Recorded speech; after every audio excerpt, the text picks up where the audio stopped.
تو نبی اسلام وہ جو تحائف ہے نا وہ توشہ خانہ میں جمع کرواتے تھے.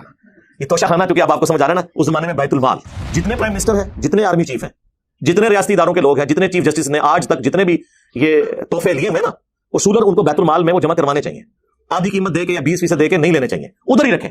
یہ صرف عمران خان صاحب کی بات نہیں ہو رہی, ساروں کی بات ہو رہی ہے. یہ بڑا ایک ظلم ہوتا ہے کہ آپ ایک بندے کو ٹارگٹ کرتے ہیں اور اس کے خلاف ایک میڈیا کمپین چلاتے ہیں, بہت اچھی بات ہے, لیکن ایمانداری کا ثبوت دیں. انہی کے دور حکومت میں جتنے بھی باقی لوگ ہیں نا, ریاستی اداروں کے لوگ بھی, ان کے طائف کی لسٹ بھی کہیں سے نکالیں اور وہ بھی ڈسپلے کریں اور دکھائیں کہ ان کے ساتھ کیا ہوا ہے. پھر پتہ چلے گا کہ آپ لوگ ٹرو جرنلسٹ ہیں.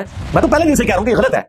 توشہ خانے کا کسی کو پتہ نہیں تھا. ایسے 2 سال پہلے جب وہ ایک صحافی ابرار جس کو دھمکیاں تھیں پی ٹی آئی کی گورنمنٹ نے, جب اس نے وہ نئی اپلیکیشن دی تھی نا جسٹس گل حسن کے پاس, کیونکہ میں چیف جسٹس تھے اس وقت عطر من اللہ, تو میری بھی کچھ وہاں پہ ڈیٹس لگتی تھی, تو وہ گل حسن صاحب کے پاس بھی میری ایک دفعہ ڈیٹ لگی تھی. پٹھان آدمی اور پٹھان دلیر بہت ہوتا ہے. 2 مجھے خوبیاں پٹھانوں کی بڑی پسند ہے, ایک دلیری, دوسری سادگی, اور باہر سے پڑھا ہوا ہے, انتہائی کوالیفائڈ بندہ ہے, کسی کا لحاظ نہیں کرتا. تو اس نے وہ جس طرح سماعت کی اور وہ ورڈز اس میں یوز کر رہا تھا نا, تو مجھے اندازہ تھا کہ اگر یہ مسئلہ آگے گیا نا تو یہ بہت خطرناک ہو جائے گا. حالانکہ اس میں بات صرف شروع ہوئی تھی. پرائم منسٹر تو کوئی بھی ہو سکتا ہے, ایک پوسٹ کا نام ہے, آرمی چیف ایک پوسٹ کا نام ہے, کسی بندے کے ساتھ منسوب نہیں ہے. لہٰذا ان کو جتنے گفٹ ملتے ہیں نا یہ گورنمنٹ کے خزانے میں آنے چاہیے. اور پھر دیکھیں اتنے مہنگے مہنگے گفٹ ہیں, ان گفٹس کے ذریعے ویسے ہمیں تو یہ کہتے ہیں آپ 10-10 روپے ڈیم فنڈ میں جمع کروائیں, 20-20 روپے اسلاف فنڈ میں جمع کروائیں, اور خود انہوں نے لاکھوں کروڑوں کے جو گفٹ ہیں وہ اپنے پاس رکھے ہیں. اور صرف گفٹ میں پھر ان کی رشتہ داریاں ہوتی ہیں, اور پھر آگے سارے کے سارے معاملات چلتے ہیں ان کے.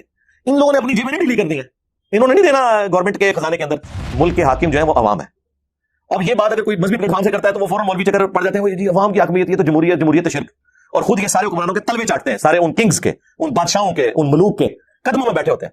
اسلامی ہسٹری میں جتنی حکومتیں حکمرانوں نے کی نا ظلم پہ مبنی, سارے مولوی بزرگان دین ہی تھے جو ان کے درباروں میں بیٹھے ہوئے ان کو فتوے دیتے ہوتے تھے. اس زمانے میں اگر ان کو ہوتا نا کہ عوام کی حاکمیت ہونی چاہیے, ہر شخص کو اللہ تعالیٰ نے آزاد پیدا کیا, کسی کو حق نہیں اسے غلام بنایا اپنا, جبکہ وہ عوام اپنے ٹیکسز کے ذریعے تمہاری تنخواہیں بھی دے رہے ہوں. اور یقین کریں وہ بندہ حیران ہو جاتا ہے. جناب پرائم منسٹرز ہیں, اپنے بیگ اٹھائے ہوئے ہیں, اپنے بچوں کو بھی خود اٹھایا ہوا ہے, سڑک کراس کر رہے ہیں, سائیکل پہ جا رہے ہیں, جی اتنا بڑا جج ہے سائیکل چلا رہا ہے. ویسے ہمارے بھی یہی کچھ کرتے ہیں. یہ سارے ملازم آپ کو یہاں نظر آئیں گے. آپ ذرا انہی لوگوں کو انگلینڈ کی سڑکوں پہ اور فٹ پاتھوں پہ آپ دیکھیں نا, انہوں نے خود ہی اپنے بیگ اٹھائے ہوتے ہیں, وہاں ساری ان کی افسری نکل جاتی ہے جا کے. میں ایک فلاحی ادارے میں کام کرتا ہوں. ہماری تنخواہ صدقہ اور خیرات کے پیسوں سے ملتی ہے. ہمارے ادارے کو ڈونر بکرے وغیرہ صدقہ کرتے ہیں, اور اس کا گوشت بھی ہم ورکر کو دیا جاتا ہے. کیا ہمارے لیے جائز ہے؟ بالکل جائز ہے, حلال ہے, قرآن میں آیا.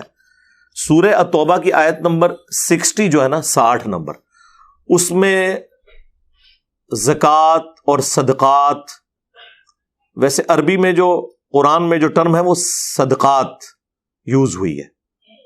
جو فرض صدقہ ہے اسے ہم زکوٰۃ کہتے ہیں یا عشر کہتے ہیں کھیتی باڑی کے کیس کے اندر, اور اس طریقے سے خمس کہتے ہیں اگر کوئی زمینی دفینہ نکل آئے, کسی کی زمین میں تیل نکل آتا ہے یا کوئی خزانہ نکل آتا ہے, تو سیدھا آپ نے اس کا 5واں حصہ جو ہے نا وہ بیت المال میں جمع کروانا ہے. اور جو نفلی صدقات ہیں ان کے لیے ہماری ٹرم صدقہ خیرات یوز ہوتی ہے, لیکن قرآن میں صدقہ ہی کہا جاتا ہے اس کو. تو سورہ توبہ کی آیت نمبر 60 میں صدقات کے 8 مصارف بیان ہوئے ہیں, جس میں میں نے تفصیلی ویڈیو ریکارڈ کروائی تھی. زکوٰۃ کے قدیم اور جدید 70 احکام و مسائل, مسئلہ 95B کے نام سے. چاہے مسئلہ 95B لکھیں, چاہے رومن میں زکوٰۃ کے احکامات لکھیں, تو وہ ویڈیو کھل جائے گی. آپ سینکڑوں کتابیں زکوٰۃ کے مسائل پہ پڑھیں نا, تب بھی آپ کی کچھ چیزیں رہ جائیں گی جو آپ کو سمجھ نہ آئے, لیکن وہ 2 گھنٹے کی ویڈیو آپ کو ایک ایک چیز کلیئر کر دے گی. چاہے وہ بھیڑ بکریوں کی زکوٰۃ ہو, اونٹ کی ہو, زیورات کی ہو, جی پی ایف کا ایشو ہو, باقی جتنے جدید مسائل ہیں اس میں میں نے کور کیے ہیں. تو اس میں بھی ایک مصرف ہے کہ جو لوگ صدقات یعنی زکوٰۃ کو کلیکٹ کرنے جاتے ہیں, اس زمانے میں نبی الاسلام کی طرف سے جاتے تھے نا لوگ جو کلیکٹ کرتے تھے بھیڑ بکریوں کی زکوٰۃ, تو ان کی تنخواہیں بھی اس میں سے جائیں گی, اور ان کو باقاعدہ تنخواہ دی جاتی تھی. لیکن اس میں ایک چیز ہوتی تھی کہ بعض اوقات وہ لوگ ساتھ تحفے بھی لے کے آتے تھے, اور جب بیت المال میں زکوٰۃ جمع کرواتے تھے تو کہتے تھے یہ تو زکوٰۃ ہے جو ہم نے کلیکٹ کی ہے آن دا بہاف آف پروفٹ صلی اللہ علیہ وآلہ وسلم, اور اس کے بعد خلفائے راشدین کے بہاف کے اوپر, اور یہ وہ تحفے ہیں جو لوگوں نے ہمیں دیے ہیں. تو نبی علیہ السلام فرماتے تھے تم اپنی ماں کی گود میں جا کر لیٹو, یعنی اپنے گھر میں ہی رہو, میں دیکھتا ہوں کہ تمہیں کون تحفہ دیتا ہے. یہ تحفے تمہیں اس پوسٹ کی وجہ سے ملے ہیں. ظاہر ہے کوئی اور بھی صحابی کیا ہوتا اسے بھی مل جاتا, تو نبی علیہ السلام وہ جو تحائف ہے نا وہ توشہ خانہ میں جمع کرواتے تھے. ہاں یہ توشہ خانہ چونکہ اب آپ کو سمجھ آ رہا ہے نا, اس زمانے میں بیت المال.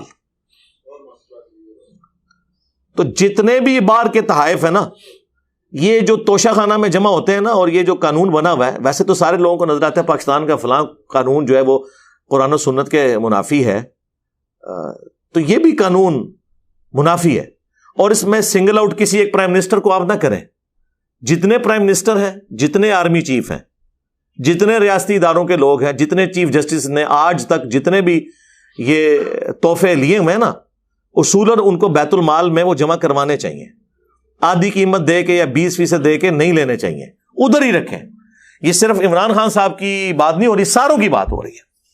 لیکن یہ بڑا ایک ظلم ہوتا ہے کہ آپ ایک بندے کو ٹارگٹ کرتے ہیں اور اس کے خلاف ایک میڈیا کمپین چلاتے ہیں, بہت اچھی بات ہے, لیکن ایمانداری کا ثبوت دیں.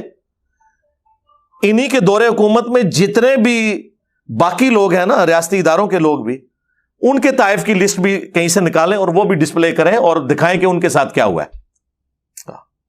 پھر پتہ چلے گا کہ آپ لوگ ٹرو جرنلسٹ ہیں اور یہ سب کچھ لے کے چل رہے ہیں صحیح. میں تو پہلے دن سے کہہ رہا ہوں کہ یہ غلط ہے.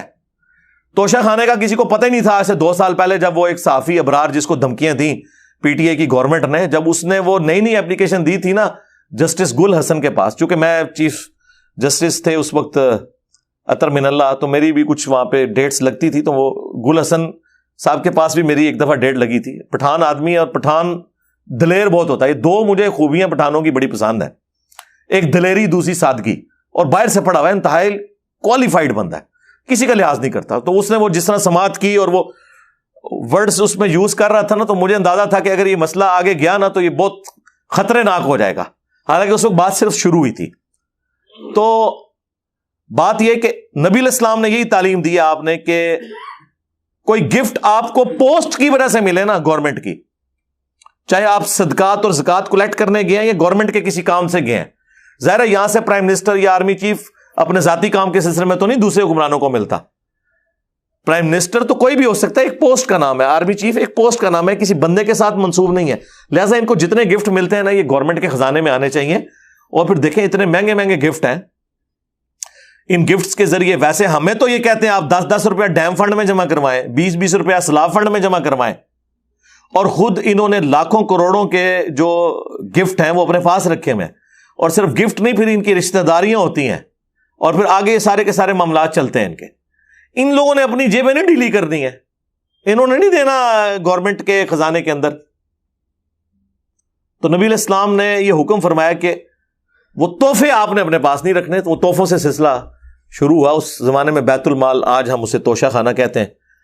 تو تنخواہیں کلیکٹرز کی اسی میں سے آئیں گی, یہ ذہن میں رکھیے گا. اور یہ کوئی صدقہ خیرات نہیں ہے. اب یہ جو آپ نے کہا کہ اس میں وہ گفٹ وغیرہ دیتے ہیں, گفٹ وغیرہ کس چکر میں آپ کو دے رہے ہوں گے وہ, ہاں اگر بیت المال میں ایک چیز جمع ہوئی اس کے بعد تنخواہ کے عوض اگر آپ کو کچھ ملتا ہے نا پھر تو آپ لے لیں. لیکن صرف اس وجہ سے کہ آپ اس دفتر میں ملازم ہیں, آپ کو بکرے مل رہے ہیں, تو کیا پاکستانی پوری عوام کو وہ بکرے مل گئے ہیں اور ان کا گوشت نہیں ملا؟ تو آپ کس چکر میں بکرے لے رہے ہیں؟ صرف تنخواہ. تنخواہ کے علاوہ جو کچھ لیں گے پھر باقیوں کا بھی حق ہے. آپ سے زیادہ حقدار لوگ موجود ہیں. آپ سے زیادہ حقدار وہ لوگ ہیں جو بیچارے بے روزگار ہیں. آپ کے پاس تو پھر بھی تنخواہ آ رہی ہے نا آپ کو. جو بے روزگار لوگ ہیں وہ تو زیادہ حقدار ہیں. تو یہ تحفے تحائف اس میں سے نہ آپ لیں. باقی جو آپ کو تنخواہ مل رہی ہے وہ آپ کا رائٹ ہے, آپ ضرور لیں.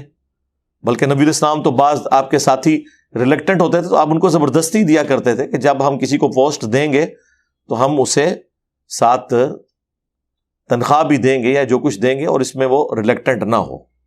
اسی کے تحت سرکاری ملازمین کی تنخواہیں ہوتی ہیں, اسی کے تحت فوج کی تنخواہیں ہوتی ہیں, پولیس کی ہوتی ہیں, جوڈیشری کی ہوتی ہیں. یہ الگ بات ہے کہ ہمارے یہ سارے ادارے اپنے آپ کو ملک کا حاکم سمجھتے ہیں, حالانکہ ملک کے حاکم جو ہیں وہ عوام ہیں. اب یہ بات اگر کوئی مذہبی پلیٹ فارم سے کرتا ہے تو وہ فوراً مولوی چکر پڑ جاتے ہیں, وہ جی عوام کی حاکمیت, یہ تو جمہوریت شرک. اور خود یہ سارے حکمرانوں کے تلوے چاٹتے ہیں, سارے ان کنگز کے, ان بادشاہوں کے, ان ملوک کے قدموں میں بیٹھے ہوتے ہیں. اسلامی ہسٹری میں جتنی حکومتیں حکمرانوں نے کی ہیں نا ظلم پہ مبنی، سارے مولوی بزرگان دین ہی تھے جو ان کے درباروں میں بیٹھے ہوئے ان کو فتوے دیتے ہوتے تھے۔ اس زمانے میں اگر ان کو ہوتا نا کہ عوام کی حاکمیت ہونی چاہیے، ہر شخص کو اللہ تعالیٰ نے آزاد پیدا کیا، کسی کو حق نہیں اسے غلام بنایا اپنا، جبکہ وہ عوام اپنے ٹیکسز کے ذریعے تمہاری تنخواہیں بھی دے رہے ہوں۔ جائیں باہر یورپ اور امریکہ میں دیکھیں، واقعی وہاں پہ اگر پریزیڈنٹ ہے، پرائم منسٹر ہے، وزیر ہے، ویسے تو وہ وزیر کا لفظ ہی وہ سیکٹری کا لفظ استعمال کرتے ہیں، وہ اپنے آپ کو ملازم سمجھتے ہیں۔ ڈیوڈ کیمرون نے کس طرح، جب وہ گھسا تھا وہ ہاسپٹل میں، تو ادھر کا جو ہاسپٹل کا ہیڈ تھا اس نے کس طرح اس کو نکال دیا کہ میری اجازت کے بغیر تم کیسے آ گئے ہو۔ یہاں پرائم منسٹر کا دورہ ہو نا کسی ہاسپٹل میں تو کئی مریضوں کو وہاں سے شفٹ کر دیتے ہیں وہ جگہ کھلی کرنے کے لیے۔ یہ فرق ہے۔ اور یقین کریں وہ بندہ حیران ہو جاتا ہے جناب، پرائم منسٹرز ہیں، اپنے بیگ اٹھائے ہوئے ہیں، اپنے بچوں کو بھی خود اٹھایا ہوا ہے، سڑک کراس کر رہے ہیں، سائیکل پہ جا رہا ہے جی، اتنا بڑا جج ہے سائیکل چلا رہا ہے۔ ویسے ہمارے بھی یہی کچھ کرتے ہیں، یہ سارے ملازم آپ کو یہاں نظر آئیں گے۔ آپ ذرا انہی لوگوں کو انگلینڈ کی سڑکوں پہ اور فٹ پاتھوں پہ آپ دیکھیں نا، انہوں نے خود ہی اپنے بیگ اٹھائے ہوئے ہوتے ہیں، وہاں ساری ان کی افسری نکل جاتی ہے جا کے، کیونکہ وہاں پہ لوگ پھر اس چیز کو عیب سمجھتے ہیں۔ ہم بھی تو ویسے جاہل ہونے کی وجہ سے ان کو پروموٹ کیے ہوئے ہیں نا۔ یہاں بھی اگر لوگ عیب سمجھے نا اس بات کو کہ ایک بندے نے ساتھ اتنے بندے رکھے ہوئے اپنا سامان اٹھانے کے لیے، تو یہاں پہ بھی یہ لوگ منہ چھپاتے پھریں۔ وہاں اس لیے نہیں، یہ نہیں کہ وہاں یہ ملازم نہیں رکھ سکتے، ان کے پاس تو اتنا پیسہ ہے، آپ کی سوچ ہے۔ صرف وہاں پہ لوگ کیا کہیں گے، اس نے سامان اٹھانے کے لیے بندے ساتھ رکھے ہوئے، وہاں ان کے سامنے اپنے آپ کو اس طرح پریزنٹ کرتے ہیں جس طرح وہاں اچھا سمجھا جاتا ہے۔ تو اس کا مطلب ہے کہ یار پاکستانی عوام سے تو زیادہ ایجوکیٹڈ ان کی عوام ہے، جنت ہی پھر بھی تسی جانا ہے، یہ لگ جائے گا پتہ۔ تو تنخواہ آپ لے سکتے ہیں، باقی چیزیں نہیں۔